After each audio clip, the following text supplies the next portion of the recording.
Welcome to Category Visionaries, the show dedicated to exploring exciting visions for the future from the founders who are on the front lines building it. In each episode, we'll speak with a visionary founder who's building a new category or reimagining an existing one. We'll learn about the problem they solve, how their technology works, and unpack their vision for the future. I'm your host, Brett Stapper, CEO of Frontlines Media. Now let's dive right into today's episode.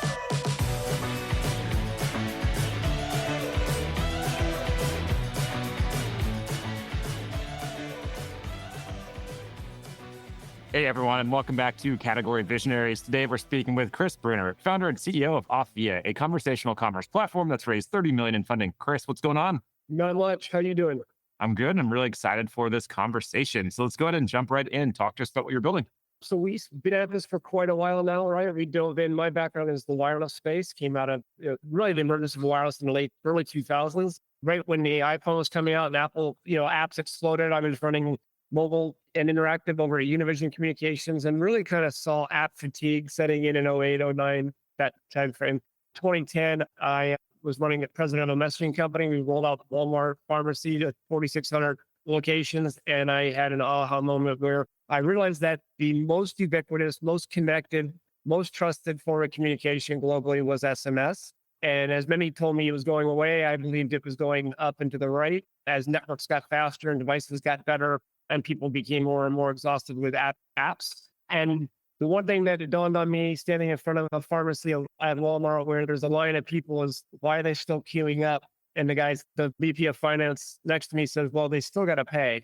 And that was kind of like, wait a second, right? Every great communication channel, the web, blew up once commerce hit. Apps blew up once commerce hit, right? Messaging to me is SMS, RCS, WhatsApp, Meta, Facebook, Instagram. It doesn't matter.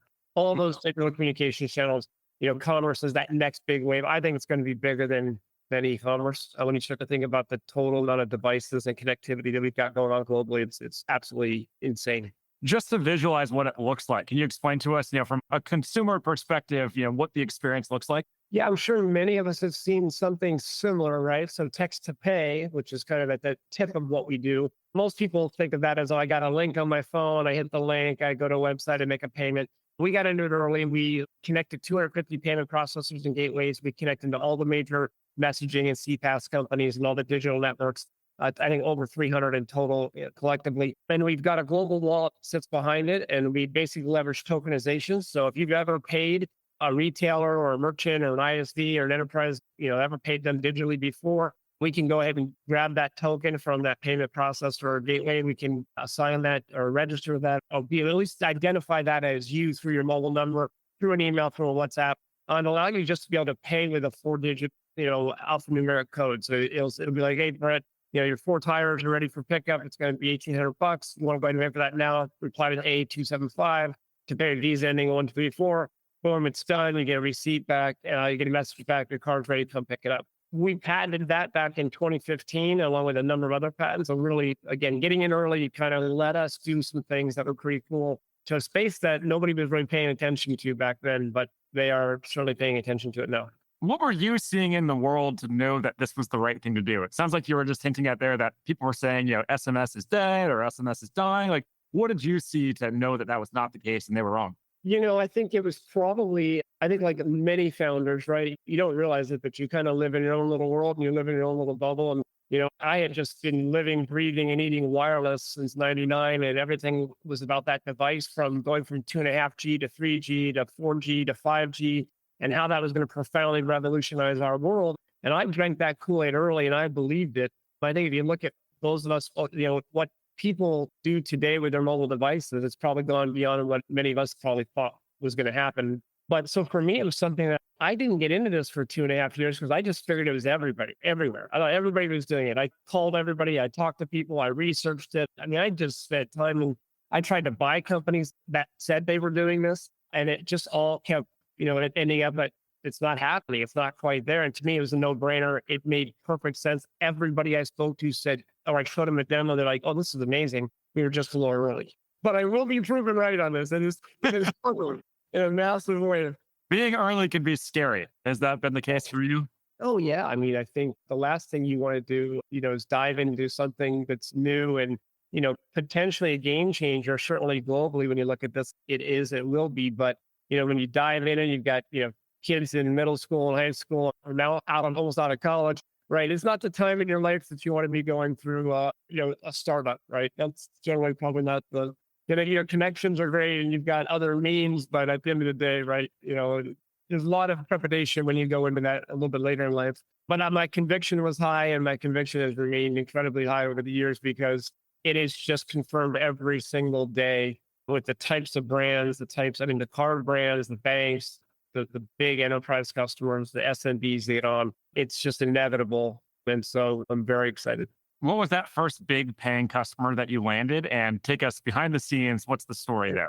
The first big paying customer wasn't necessarily a customer in and of itself. It was a smaller payments company that was doing convenience fees. So you pay a water bill and, you pay $3 to pay with your credit card online. This is years ago.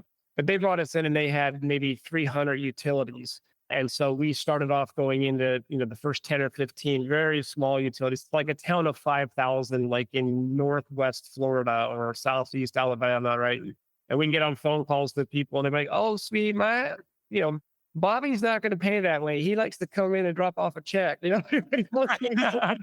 So it was really kind of in the early days, it was kind of hard to convince people of, the value of this, and especially in communities where, being in person and talking, everything is like kind of everything. But, we were, but maybe 9 months into it, we were seeing upwards of 60% of people paying over text, and the amount of feedback, and this is paying $3 to pay your water bill. Like the amount of feedback that we got because it's in text, people would write back and be like, oh, this is so great. I've got 3 kids and 2 dogs and the mailbox is 400 yards away. And this just makes life easy. Like you get this real raw data that would come back into us and really give us real world, belief in that we were headed down the right path. And so that was probably our first aha moment and kind of exciting for us.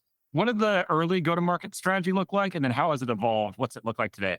I don't know if it's good or bad, but it's like I can go back to our first, second, third decks that we put together, and not much has changed in our go-to-market strategy. I think if anything, we dug in deeper and we believe even more profoundly that, when I first thought about this, and I can remember thinking back to the early days, and I thought, man, there's going to be a lot of followers. So we've got to have some amazing intellectual property, right? We've got to build some significant moats around our business, right? We've got to have a deep, deep portfolio of features and functionality.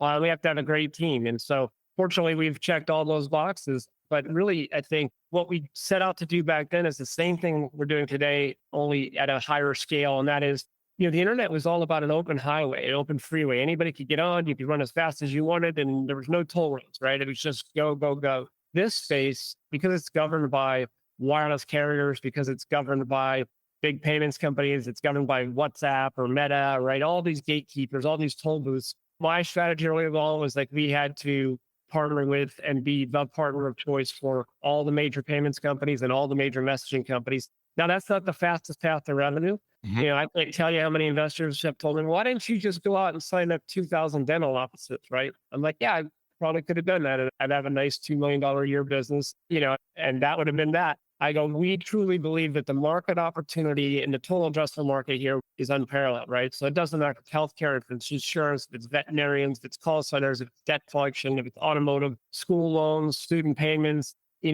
top your kids' lunch off because they're down to $5 and they can't eat today. They'll send you an email that don't see for 3 days, but if you get a text, Johnny didn't eat his lunch today because you just stopped off his lunch. So it worked across every scenario we could ever think about.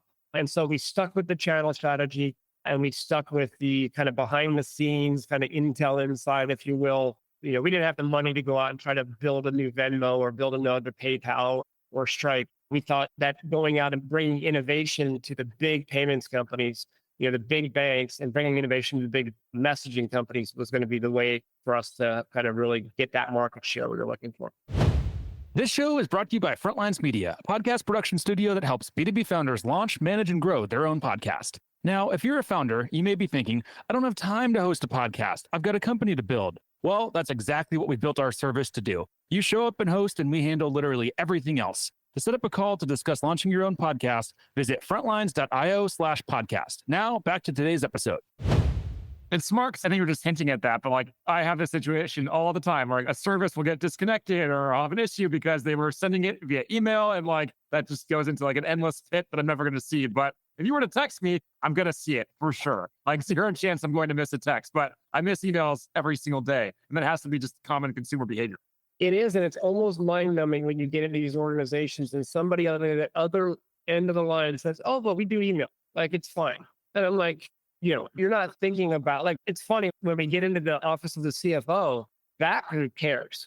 That group's like, wait a second, I can get what was going to be paid in 30 days, paid in 2 hours. I can get, cash in my hands. I can pay my people in the field because I've got cash in the bank. We can change our DSOs by 62%, right? Like, I can take paper and cash and turn it into digital. Like there's all these things. I can get rid of paper invoices. I don't have to take payments over the phone. Like you start talking to people that actually have to worry about running the business, I may care. You talk to product, depending where you get your organization, you hear all kinds of things. What is that old saying? Like, because we've always done it that way, like there still isn't more clear.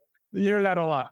How do you break into these organizations? It sounds like there's a lot of different entry points. What's the entry point that's working well for you right now? Well, that's always been our single biggest challenge is we are a world-class sales and we're a world-class product engineering company on the sales side, right? And the breaking in organizations has always been chef. You go through channels and they are very, very challenging. And we have some of the biggest channel partners out there. And I think what's taken a long time is trust, right? They have to trust and know that you're going to be there. We've been there now a long time, so they trust us. The merchants have to want and need and ask for this because if you ask a seller, hey, are your customers asking for something new? They'll tell you, well, no, they're not asking for that. Like, have you mentioned it to them? Like, well, no, I haven't mentioned it. But the minute they mention it to them, right, their ears perk up and they get excited. And that's what's changed in the market today is merchants are now asking for this and saying, yeah, I can't take payments over the phone any longer, right? I've got to get rid of paper. I've got service, I got delivery, I got pickup. The dongle doesn't work in the field. I lose cash. My checks are disappearing. Like, how do I fix all this? And so, that has been our single biggest challenge is getting our foot in the door.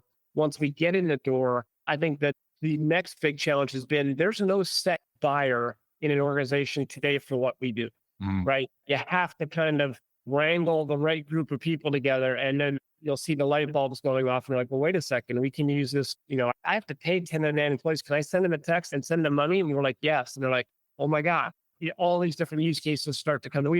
One of our largest banking partners brought us into, a good sized state. And we went in and we had, one use case that they were trying to solve. It was like for landfills or something like that, where the guy driving the truck wasn't the guy that was going to pay the bill. So they loved it. Well, by the time we left, there were 17 use cases. Like we could do taxes, we could do speeding tickets, we could do parking, we could do utilities, we could do, all the things as they went through the ways that they need to get, a hold of their constituents, their consumers, and do it seamlessly, have it in a democratized fashion. You don't have to have the latest iPhone. You don't have to download an app, right? It's going to work on every device. You're going to get a message. You're going to be notified. And you can pay with credit, debit, ACH. You can pay with PayPal. You can pay with Venmo. You can pay with anything you want.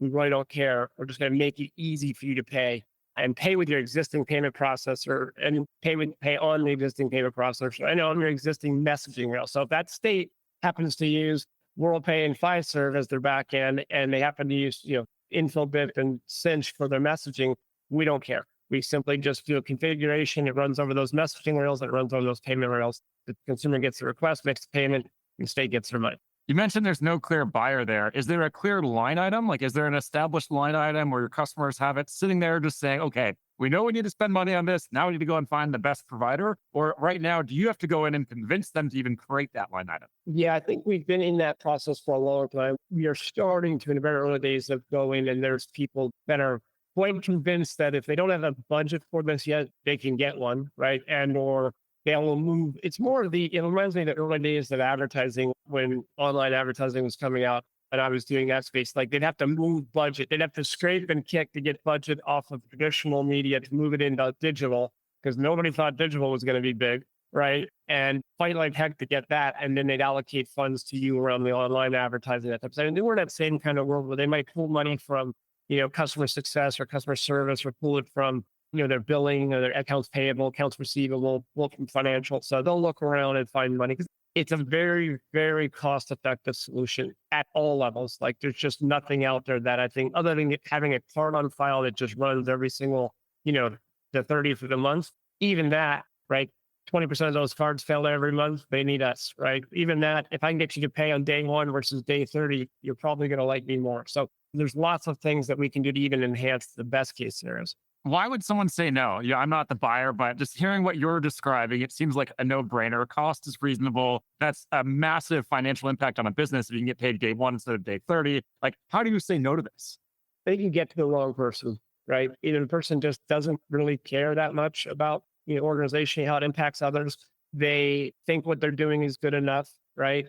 Or I think it probably just goes back to you're just taught inside of every organization, there's a person that will and should say yes to this. Whether or not we can get to them is the key. And we have found kind of interesting that the big messaging guys, when they bring us in, their contacts in every major organization in the country, from Fortune 1000 all the way down, but they're dealing with marketing and they're dealing with customer service, right?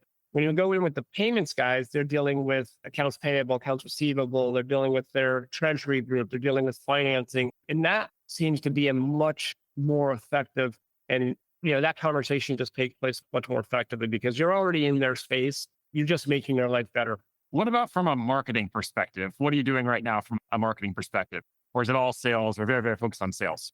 Yeah. So from a marketing perspective, we've dabbled a lot. I wouldn't say we're particularly really good at anything. We just, the last year, hired our first head of marketing. We really leaned heavily on our channel. We leaned heavily on our partners. And we do a lot of collateral for our partners. We do a lot of webinars with them. We attend events with them. We really are that kind of partner in the pocket type of thing, where these are big brands and one of us might be standing in their booth, demoing a product or something. So that has been the path forward thus far. But we are starting for a change to actually aggressively go out and do a lot over social media, over email, and do more of that kind of outbound stuff on our own. And that's just something to kind of build out that third leg of the stool and be like, yep, we've got these guys, we've got them, but let's show that we have the capacity on our own to deliver. And I think that just helps your valuation. It helps your credibility as you move through it. This show is brought to you by the Global Talent Co., a marketing leader's best friend in these times of budget cuts and efficient growth. We help marketing leaders find, hire, vet, and manage amazing marketing talent for 50 to 70% less than their U.S. and European counterparts. To book a free consultation, visit globaltalent.co. What did you learn in hiring that first marketing leader? I think, generally marketing leaders that I see, they're kind of in two buckets. There's, the demand gen side or the brand side. And of course, some generalists, but typically I see they're in one of those two camps. Is that relevant for you, or which camp would you say they were in? Yeah, I think marketing has always been one of the most challenging for me to hire, right? And marketing today is just made up of so many different functions and so many different areas of expertise. Like, I don't know that you can hire one person or two or three and really claim to have a marketing organization. You just can't. Like, you really have to have, a full team and probably a bunch of third-party partners helping you out to flush that out. So for me, it was most important that we had somebody that understood our space, understood kind of our challenges, understood less about being able to build everything themselves and more about kind of being able to bring in the right partners to facilitate what we need in each of these different areas. So there's going to be an expertise that they have in one or two or three key areas, but also have the capacity to understand, I'm not an expert in these four things over here, but I'm going to go pull in somebody that I can manage effectively and give us that broad base that we need for marketing. When you reflect on this entire journey so far, what do you think's been the most important go-to-market decision that you've made? And take us back, how'd you make that decision? That's a tough question. The most important go-to-market decision that we've made. I think that we, in the early days, we wanted to desperately be in that partnership model. But when you try to get embedded with multi-billion-dollar brands, and that every single one of ours are, that the biggest mistake was probably thinking that was something that was going to work in the first 5 years of doing it. Like, everybody will tell you that channels give and channels take. Well, it's more like channels sit, right? And channels do nothing until they eventually do. And then you look brilliant when they do, right? Everybody's like, oh my God, that's a brilliant move. But meanwhile, for the other 5 years, you look, like completely inept. So, but I do think that in the long run, our ability to kind of bring in feature functionality that these companies will never build on their own, right? It's too far out of the scope and scale of what they do. But bring innovation to them, make it look and feel and be part and parcel of what they offer in market. And that's the heavy lifting that has to take place. Like that's the heavy lifting on the product and engineering side that has to build the tools, make it easy enough that some of these third party, these big, partners can ingest, make it look and feel like their stuff and be out and running. Because getting them to sell your stuff that looks and feels like your stuff is next to impossible. Getting them to sell their stuff, right, on their paper that looks and feels like them is the home run. And unfortunately, that's what takes so long. Like, you've got to have years of buy-in and years of research, and then you've got to have the upswell from the market to say, yep, now's the time for us to do this. So I don't know if I answered that question. I feel like I dodged it, but that It was a good dodge and an insightful answer. Well, I have one for you now. You can't dodge this one. Let's talk about the big picture vision. So let's go out 5 years, maybe 10 years. What's the big picture vision for everything that you and the team are building? I think it's kind of funny when we set out to do this and we really thought about this as literally a massive TAM. Like I said, I think conversational commerce, whatever you want to call it, text to pay or embedded payments over messaging or digital. I mean, it's a $5 trillion TAM. Like it is massive. I think the idea early on was, wouldn't that just be great if you got half a penny off of every, payment that went out over? The irony is that today, the possibility of all that lining up is actually pretty fascinating, like because of the sheer size and scale and scope of the partners that we have. That 5 years of execution is what's going to be the make or break for everybody, right? Can you continue to kind of get that from? Does this stay a priority for this? Priority for them? It's becoming a priority for them today. Does it stay a priority for them over the next 2 years, right? Given all the stuff that's coming at them with, AI and with big data and all those things. And by the way, we leverage all that and we are that much better because of AI and data and all these things that are happening, security and compliance and things. So I think we're in a great shape. I think 5 years, is a long window for me to give you any insight on where we might be. It is probably 100% dependent upon, what happens over the next 18 months, right? Like there's opportunities where, things are just going amazing and you get some escape velocity and kind of stand on your own and be out there and doing your own thing. There's others where, you get some FOMO in the market and some just swoop in and just try to take you out before you can kind of get the kind of velocity you want. But I just don't know. Like there's just so many unknowns and we are in a I will tell you this, the run that we have gone through when you think about just the economic cycles, right? COVID, the interest rates and all the stuff going on, like it just feels like it's never ending. Like I was talking to some young kids. I said, being an entrepreneur is like walking through the outback in flip flops. Like everything around you is designed to kill you. That's literally like the mentality you have to have. Like everything around you is, you're constantly under pressure. You're constantly kind of at risk. And so you have to have that survivability and you've got to have that, stick-to-itiveness that kind of gets you through it. But at 5 years, I can't tell you. I can tell you the next 18 months are going to be exciting, but after that, I don't know. What's that Elon Musk quote? It's like entrepreneurship is like chewing on glass, staring into the abyss. Like that recipe perfectly captures what it's like to be a founder. It literally is. I mean, there's the highs and the lows and everything in between. And it truly is lonely. It doesn't matter how many great people you've got around you in that space. Like, the amount of pressure that comes from, especially once you start raising capital, the amount of pressure is enormous. And so you got to be able to do that and still deliver, at home and, with your friends and everywhere else. So but I wouldn't give it up. I think what I do with all of my friends and cohorts that are in corporate, I don't want that. Like those guys are struggling just as much. They've got their own set of stress and pressures and, can't get anything done and, frustration. So it doesn't matter where you are, you just got to stay positive and see the upside. What's that? Have you seen that entrepreneur meme? And they're like, "Oh, month of an entrepreneur," and it's like, "I'm rich, I'm bankrupt, I'm fucked." I'm like, that's like a typical day, I would say. Like, it's not a month cycle; that's a 24-hour cycle. Well, I kind of thought when you were asking on that one question, like, where you're going to be in 18 months. And I'm like, it depends on the day. It literally just depends on the day. Like there are days that you think, oh my God, this is the best move ever. And there's days you wake up and you're like, what the hell did I do? Right. And you're never right. It's funny when I first started this, I left very well paying career. I told my wife, I go, just give me 3 years. Just give me 3 years. I think every 6 months she rolls over. She's like, is it still, is that 3 years going to be up? That must be a thing that everyone does the 3 years. Because when we moved to San Francisco, I told my wife same thing. I'm like, I need 3 years, and I'm freaking out. We just crossed 3 years 9 days ago, and she's like, all right, how are things going? I'm like 3 more years. It's always 3 more years. You'll do like I did. We moved to Los Angeles when our oldest, when she was 1, and I said we were going to be there for 2 or 3 years, and we left when she turned 20. Well, good luck to you. You're going to be in the Bay Area for a while. Amazing. I'll make sure to record or clip this out and show my wife that. So I'm not alone. Chris told me to do it. Got it from Chris. He inspired me.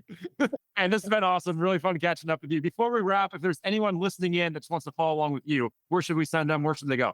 They can always go to our website, authvia.com, and my email's chris@authvia.com. We're easy to find. You do kind of lie below the surface in a lot of what we do. We're not very out there doing a lot of promotions, but I think we've just got an incredibly exciting company and incredibly exciting future. So appreciate you putting us on here and taking the time. Of course. Keep in touch. Thank you. This episode of Category Visionaries is brought to you by Frontlines Media, Silicon Valley's leading podcast production studio. If you're a B2B founder looking for help launching and growing your own podcast, visit frontlines.io/podcast. And for the latest episode, search for Category Visionaries on your podcast platform of choice. Thanks for listening, and we'll catch you on the next episode.